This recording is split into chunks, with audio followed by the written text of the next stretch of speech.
You put a white supremacist in Harlem, in a week he'll be singing "We Shall Overcome."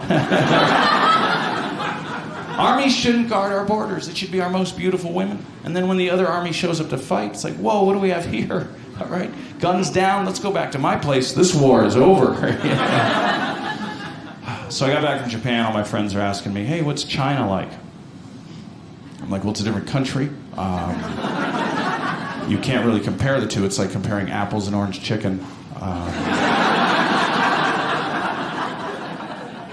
We're in debt to China. We owe a lot of money to China. I don't really mind. I've been in debt to America my whole life. Let's give somebody else a chance, right? Because we're not going to be able to understand the collection notices once those come in the mail, right? This is a bill or a menu for that new dim sum place. Now, this looks delicious. Look at all this red ink. Must be spicy. Okay. It's going to get to the point, someday we're going to open a fortune cookie and it's just going to say, pay up, man. Doesn't sound like Confucius. You know, what's going on here?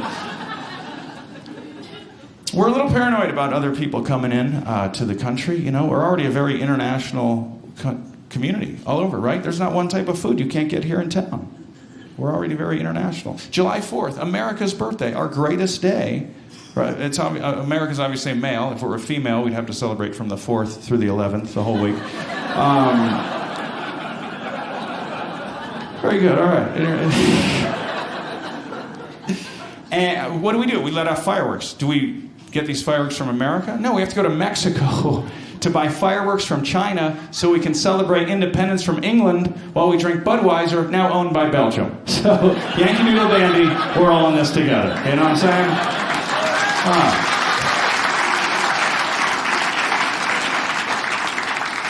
I wanted to learn another language, so I went to Ireland. Okay. My friend married a girl from there, a beautiful Irish girl, and we were there. And the day before the wedding, we were walking through the streets of Dublin, and this woman had her purse stolen. Little white guy, little white legs. He just ran off, and I was watching him. And I had time to think about, I was like, I could catch him. I had time to think about catching him. I'm white, I've never caught anybody in my life, you know, and so I run after him, and I get him. All of a sudden, I'm right next to him. I'm like, oh, that was quick. And I get the purse back for the woman, and she's so appreciative. She comes up, she hugs me, her passport's in there, a bunch of cash, and she runs off. And something I hadn't noticed was he had little guys with him, little buddies, that were kind of blocking us off as we were chasing. I didn't even notice. I thought they were chasing him, too. I was wondering why they were so slow. And they all surrounded me. They were the same height. They were surrounded me. And I'm like, oh my God, did I land on a witch? Like, what happened?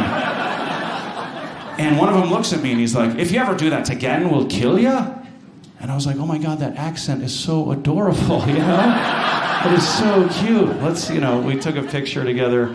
And we don't do that enough in this country. Take pictures with the people who just robbed us, right? We need to do that more. I was on the news that night. Crime in Ireland cut 50%. I'm like, oh my God, all the crime in America, the one time I stop it. I'm in the safest country in the world. But it is a beautiful accent. If you know anybody from Ireland or if you've been there, it's just lyrical the way they speak. And we try to do the accent, but it always turns into a Jamaican accent whenever American. Hey Patrick, top of the morning to you, man. Happy St. Patrick's Day. What? Aaron go bra, man. Yeah, I know it's a shamrock, but we smoke it anyway, man. That's Jamaica, not Ireland. Jamaica is Ireland, man. It's Southwest Ireland. You gotta look at a map, man. You gotta look at a map. We smoked the map, man. We smoked it. It was the only paper we had left. Okay, pal. We don't get our accents right, I don't think, because we don't go overseas that much, right? We go state to state for our vacations. We don't go overseas. Every state now is like its own country. And a lot more Americans are moving south to Arizona, Texas, Florida, California. I don't know if Americans are moving south for the weather, or if it's because as a country, we've gotten so overweight, we're actually sliding down the planet, guys. Right? Just clinging to Texas as we have a few more nachos down into Mexico, hopping off at the Panama Canal, all the way. Eventually, we're hanging off the bottom of the South Pole. Penguins are running for their lives. I've seen what they do to turkeys. Go, go.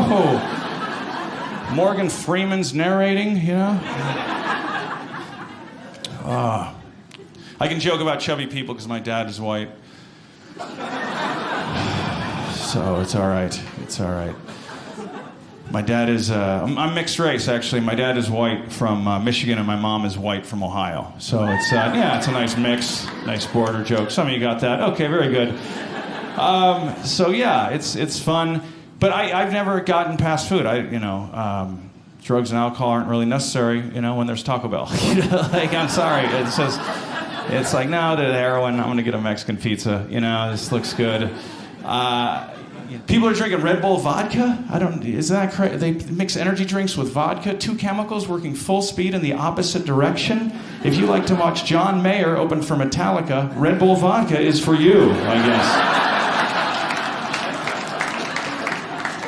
guess. Keeping people aggressively drunk for 27 straight hours at a time. That sounds like fun. I went to college not far from here in Helena, Montana. I don't know if we have any... Yeah, nobody. Okay, there weren't anybody there either. All right. Nice. It's just up the 15. You go out that exit, up the 15. You go out that exit too, but I'd take that one. If you're going to Helena from here tonight, go out that exit. You don't want to walk all the way around. But it's a beautiful... I love it. I like the summers better than the winters for some reason. But we had a lot of barbed wire tattoos on the arm. In Montana, there's a lot of... barbed wire tattoo. It comes in handy if you have trouble with cattle crossing from your shoulder to your elbow. That barbed wire tattoo keeps everybody's property straight, right? Cows see that, they're like, I'm not going near that, Poked my ribs on it last time, so. I got a tattoo of some wire cutters on this arm. I'm like, I'm gonna get you, I'm gonna get you, I'm gonna get your livestock.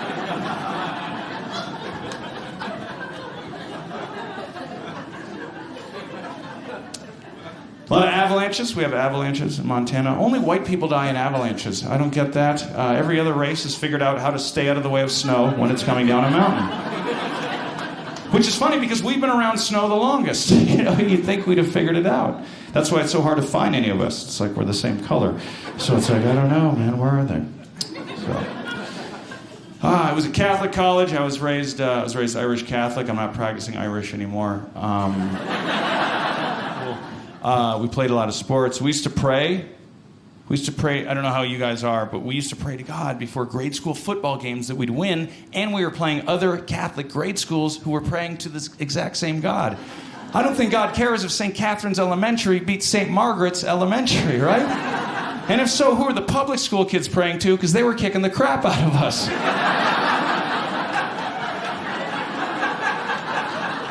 Their God was a bad dude. I'm doing the sign of the cross while Marcus Jenkins is dragging me across the goal line for the 4th time in the first half on his way to a Division I scholarship after he'd sign a bonus, and he's making more money in 1 year than I am doing 17 years of stand-up comedy throughout the United States of America. But if you follow sports, you know that there's a lot more white coaches than black coaches, even though a lot more professional athletes are black than white, and it's finally changing, finally improving. And people always said it's racism, it's prejudice. That's why there's so many more white coaches for so long as opposed to black coaches. And it's not racism or prejudice. The reason for so many more white coaches for so long is because growing up as a white athlete, we spend a lot more time on the sidelines than black athletes. So that by the time we retire, it's like, oh yeah, I've seen the game from this perspective. Yeah. I know exactly what I'm looking at. Yeah, he's gonna come around, he comes under, I've been over here my whole life. Oh, yeah. Look at my footprints from childhood. Age 5, 7, 9, 11, 13. I've never even been on that side. What's it like over there? Oh, my ankle. Oh, okay. Oh, okay, my ankle.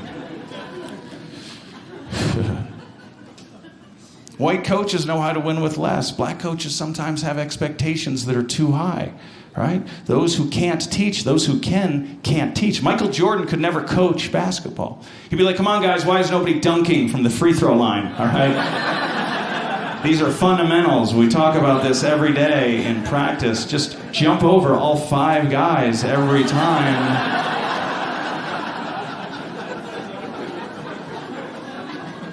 Jump up there, stay up there. You know, there's nothing going on down here. Win 6 championships in 8 years, play a second professional sport, get your own shoe and clothing line, star in a movie with Bugs Bunny.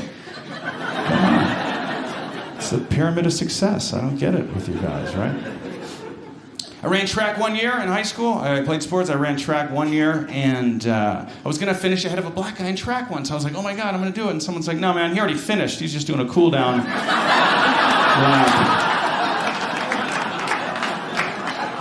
Oh, man.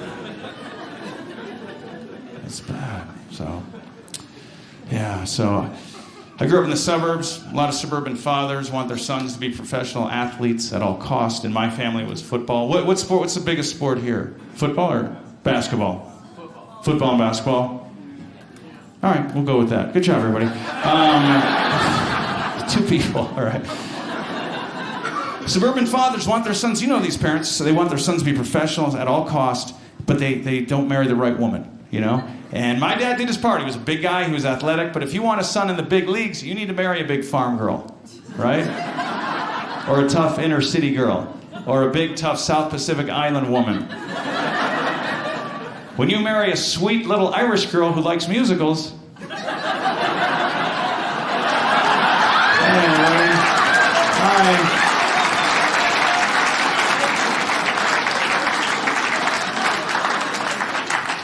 Your son might turn out to be a stand-up comedian. So that's what it is. But my mom was in the arts. She wanted us playing sports, too. She was worried about us being nerds. She was in an organization called MAD, which is Mothers Against Dungeons and Dragons. I went to Kansas City, which is good. Anybody been to Kansas City? It's a very fun town, very good food, very good music. And I wanted to go to this museum, a baseball museum. It's called the Negro Baseball Museum. It's very quiet in here right now. And I wanted to go, and I was working with a black comedian, and I wanted to invite him, but I didn't know how to word the invite. Right? I don't know who's cool with what words. So I was like, hey, man, do you want to go to the baseball museum here in town?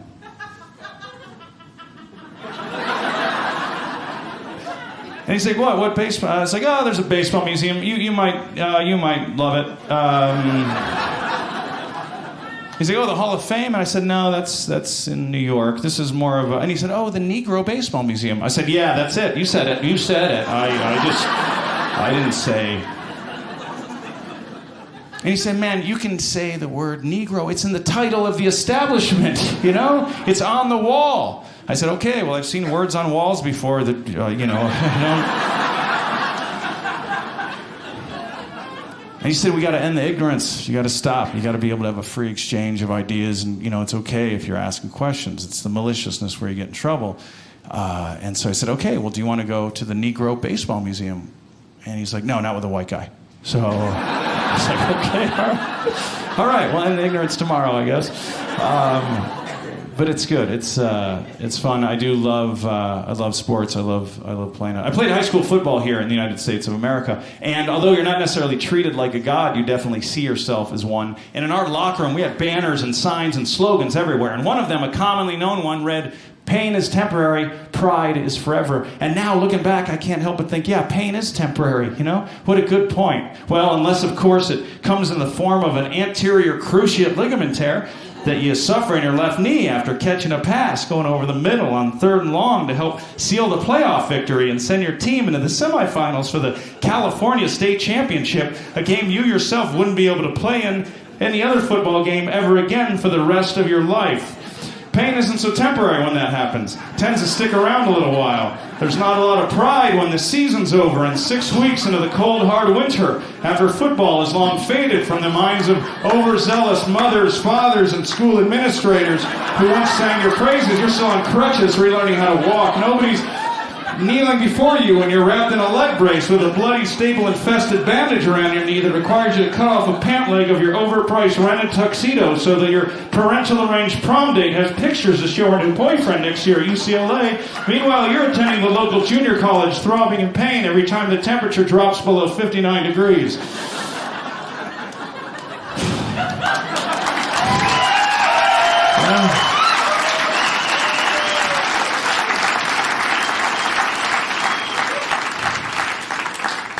That's the kind of pride we're talking about, thanks, but I'll pass.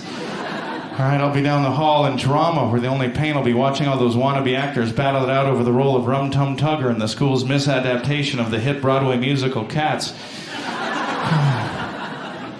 I'm so cold.